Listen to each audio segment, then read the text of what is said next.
So I'm in what they call the graffiti tunnel, which is in Leek Street, underneath Waterloo Station in London, and behind me is the entrance to the vaults and the Dark Secrets Esoteric Exhibition. The press launch is today. The exhibition runs from now until May 2026, and within these doors, delights await.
I want to tell you a story. This is a story that happened a little bit after the Victorian time, but is important for us for the experiment that we will do. This story is in 1912, and there are two characters in these stories. One is starting his life in Belfast, while another one is on the other. I know that. And the other one is starting his journey, don't tell me that you are from there, from the Gulf of Terranova, on the other side of the pond, on the other side of the Atlantic Sea. They will meet only a few years after. And they will meet exactly midway, as all good friends always meet. Unfortunately, that will be the only first and last meeting. Do you know who was coming from Belfast? It was a ship named Titanic. you know what was coming from the Gulf of Terranova? Was a big chunk of ice, namely the iceberg. They both met in the middle of the Atlantic on a specific day that you can read here, the 14th of April 1912, where the ship, the Titanic, sunk. This is the certificate of birth and certificate of death of the Titanic. This is a copy of the page in the Liverpool Register of Ship, where you can see all the details of the ship, and here in red written that the vessel had been lost in the middle of the Atlantic after the meeting with the iceberg. Now, Titanic was a marvelous, marvelous ship. Hundreds of people were there. We know the name of all of them, but when people were entering, they received this little booklet with only name of the first class passengers. Many of them survived, the majority of them didn't that night. A boarding pass like this represents the start for a new life, for many, a new hope. But for the majority of them, it was just one-way only trip. And this is the last voice of the Titanic. This is the SOS, Save Our Soul message. It's the first time in history that someone using a Marconi device sent that message.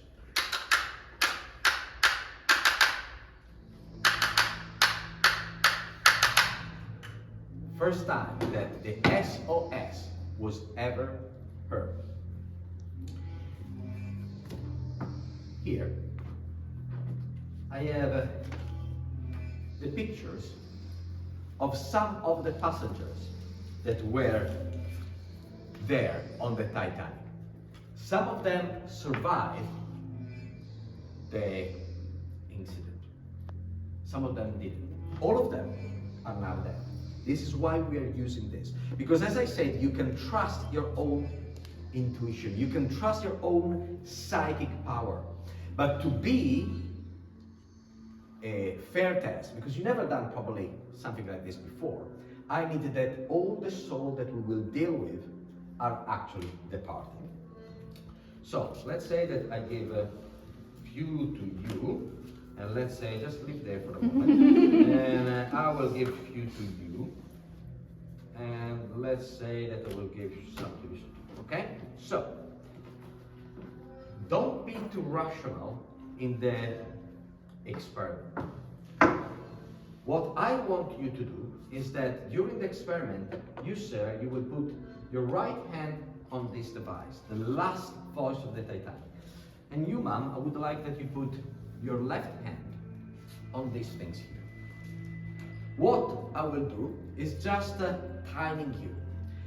Every time that I will blow this whistle that was attached to the safe vest of the member of the Titanic when they were sent, into the water to try to find an escape route, every time that I will blow the last voice of this victim, it was looking for help, or maybe just the last scream that was ever heard by the survivor.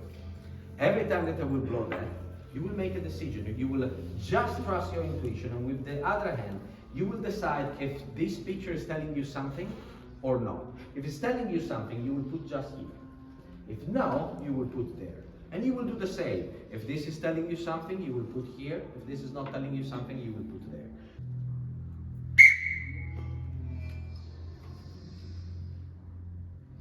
Don't open that. No, don't open that. Just feel your intuition. Don't think so much.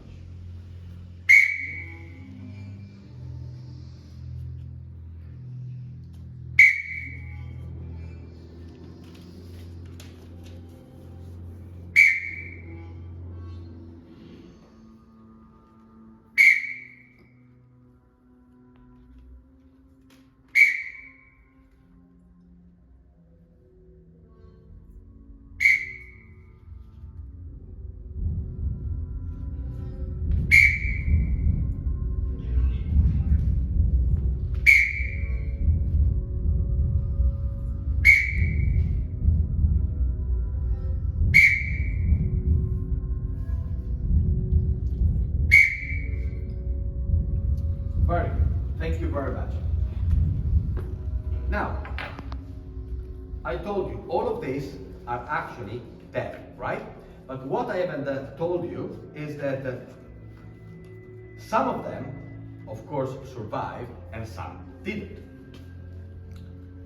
How we know? Well, we know the name of some and are quite famous, and we clearly can backtrack. But I made the things easier for everybody. Like, for example, John Burbank actually died in the disaster. Estelle Clark, instead, she survived the disaster. Magdalena Douglas, she survived. Colonel John Astor, you probably know, he was one of the very famous person on the ship. He instead died already. No, and as you can see, they are all mixed there. You are trusting your intuition, you are holding the last voice, the last hope of the Titanic. But also you're holding an object that had been used by the Marconist, the officer responsible for the radio of the Titanic, one of the two survived, went on the Carpathia ship and helped the Marconist in the Carpathia to send the name of the survivor back in UK, where all the people were coming from. And which are the people that you choose? George Arder, that survived. Can you hold this? Harry Anderson, which survived.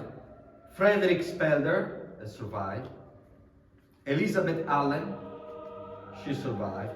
Madeleine Astor, the wife of the colonel, who survived. And Beth Laurie, that survived. There is something absolutely amazing. Can you please give him a big round? And what you have done. Mary Corey, she died. Thomas Brown, he died.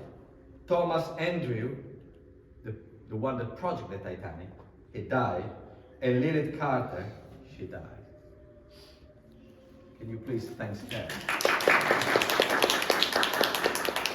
The question is where your hands was. What you can see, ladies and gentlemen, is an original piece coming from that wreck. This is a piece of the coal from the Titanic. This is a piece from that cemetery where all of these people are resting forever. This is the power of the soul that can be trapped in an object. Thank you very much. Thank you. And thank you very much. What we will do, we will start to, in some way, contact someone. But I want you to think someone that is alive, okay? But someone that maybe you don't see since a while. Maybe one of your friends when you were in the elementary school. Can you think about one of them? Yeah. Okay, okay. Can you think about his name or her name? Yeah. Okay, good. Very good. Very good. Now, instead, you will start to be my medium. Now, when we talk about seances, a lot of people think about what you will just saw in the other room, when you will see if you just join us, and they are called Ouija boards. Now, Ouija board was a very, very easy way to contact the dead, because in the beginning, we started just asking for right. Spirit, are you there? 1 for yes, 2 for no. Usually you don't have 2 for no, because who else is doing the knocking if the dead spirit is not there? So usually the first answer is 1 yes. And then you start, are you a good one? Yes, okay, we can go ahead. Are you a male? No, she's a woman. What's your name? How you can spell the name of this? Then you start, A, B, C, okay. A, B, C, D, E was very long and boring. This is how we started to have the Ouija board. But before having Ouija board, we had even something easier. That were this kind of lexicon alphabet cards. Now, these Victorian alphabet cards are interesting because, as you can see, there are also images. Why? Because back then, a lot of people were illiterate. And if you're trying to contact someone that is illiterate or a child, how they can communicate with images. Okay? So, what I want you to do, while I keep talking, is to go through and find, for example, the initial of the name of your friend. And you put it face down. Don't let anybody see this. Okay? Now, another way to contact the spirits, instead of using the Ouija board, was using something like this. The automatic planchette. The automatic planchette that then will go as a simple planchette into the Ouija board is something like this. So a piece of wood that can move, there are some very good pieces here in the collection, but on the top was placed a pencil. So these, with all the fingers of the sitters on, start to move, scribbling, making lines up and down, left and right, scribbling, and then an interpretation was needed. What you would do to be our human planchette. I'm nervous. I suppose that's very not at all psychic. Okay. I want to do it right. Can you sit there?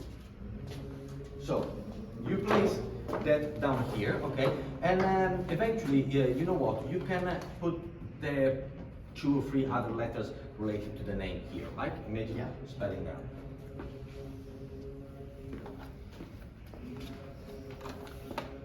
Okay?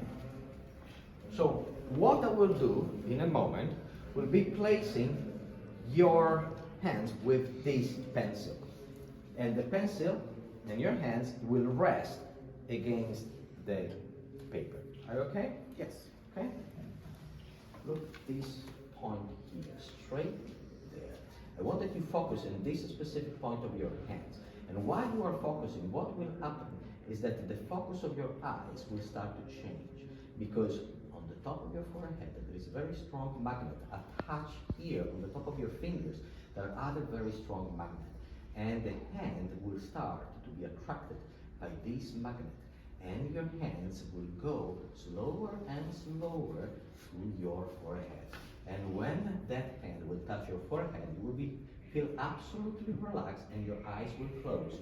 It will be absolutely a relaxing situation. Your hands is going closer and closer. When we touch your head, your eyes will close and you will sleep like that. Very good. Very good. You're going very well. Very well. Now, I will place the pencil in your hand like this. And now, your hands will start to be guided by a sort of an invisible hand. And will start to move left and right on the paper. Left and right. You start to feel your hands moving. Very good, very good. And the movement became wider and wider. Very good. Scribbling around.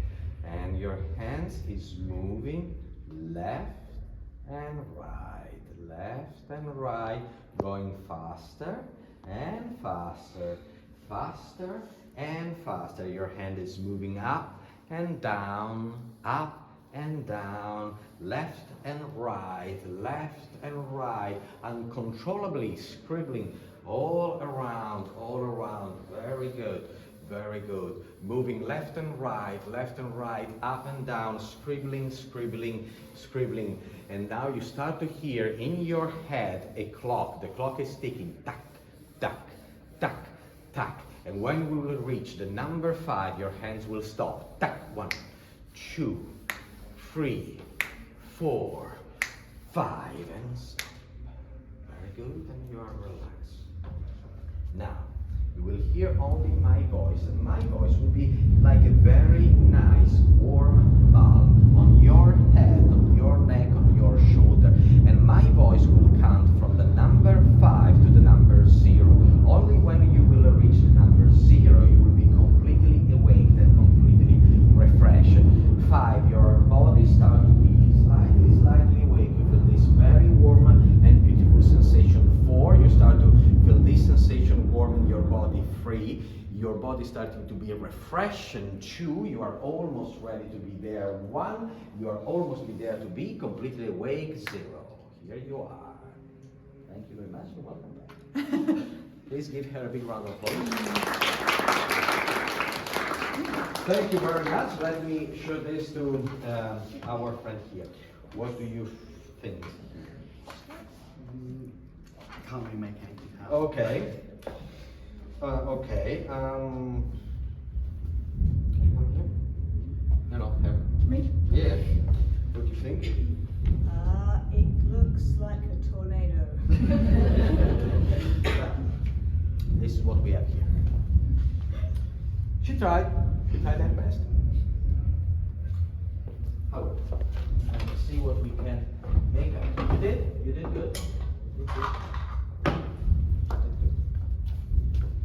Okay. So you started here. That was the first line that you did. Okay. If you look at this, and then you went like that. So you went here, here, and here. And she did something like that. Mm-hmm. Can be an N, or actually can be a Z. Does that make sense for you? No, okay. Cool, okay. That's fine. Okay.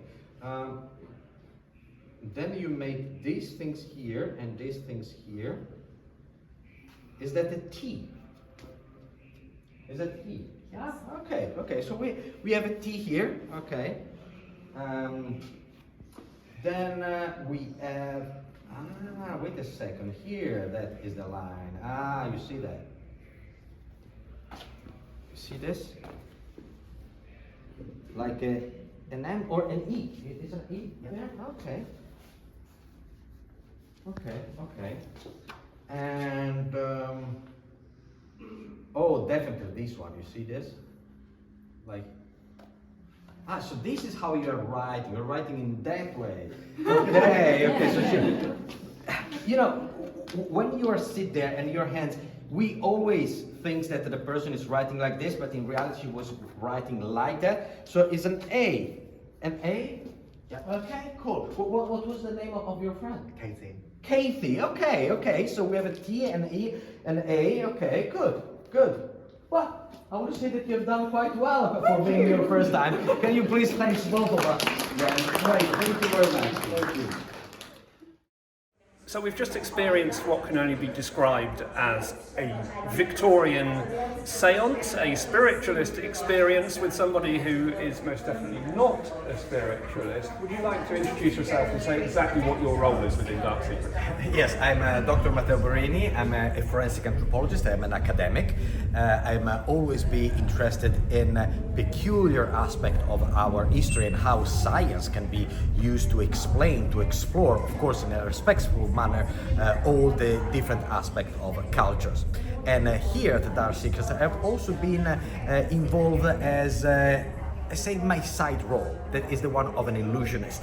Because as an illusionist, I can recreate exactly what spiritualists were used to do in the Victorian times, the alleged psychic phenomena that they were doing in the séance room.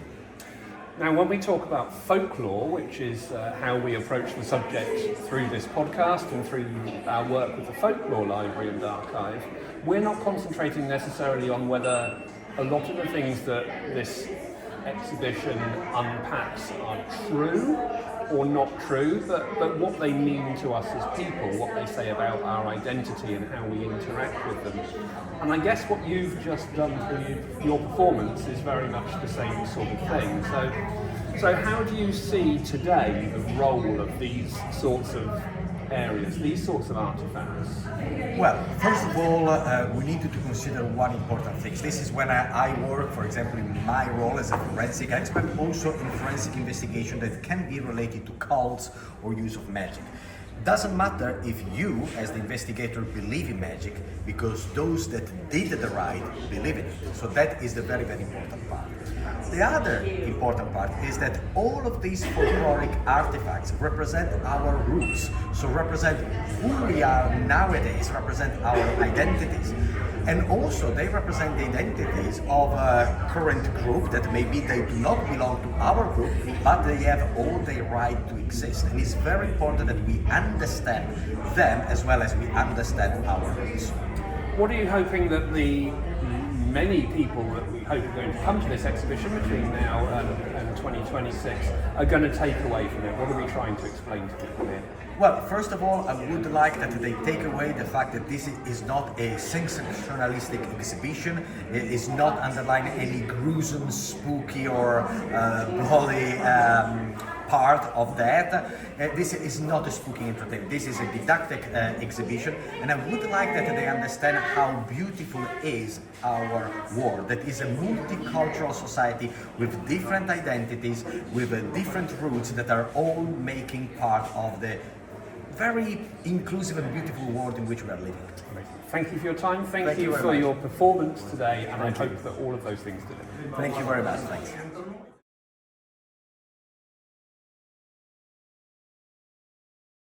Oh, it was amazing. I really enjoyed the press event before we were let loose on the main exhibition.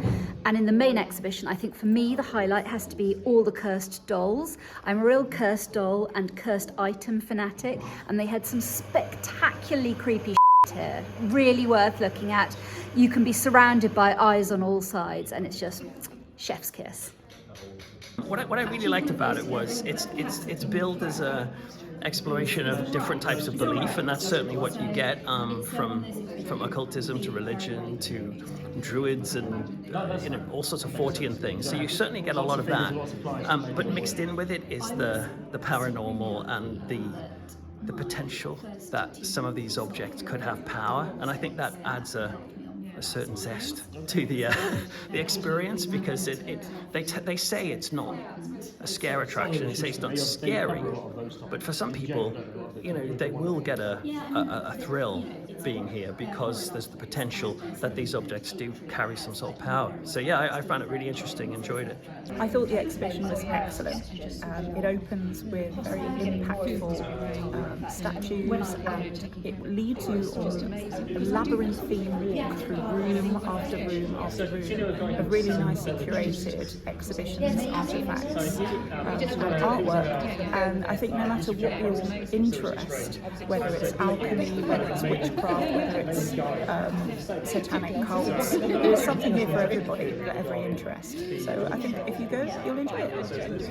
Oh, it was absolutely fascinating. I really appreciated that. It looks at lots of different beliefs, lots of different elements of the paranormal. It's not just a Western focus, which I thought was really interesting, and throughout history as well, which is great. Highlight of the exhibition for you?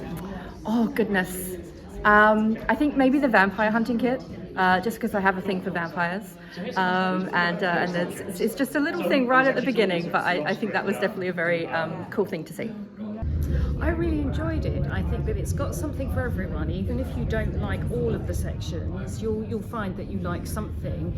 My particular favourite, I think, was walking in and just seeing the most giant Pazuzu, and you can have a giant Baphomet and a giant golem, and there are just lots of sections. There's stuff on alchemy and astrology and mysticism. Yeah, I think it's very good, and I think if you come, you'll enjoy it.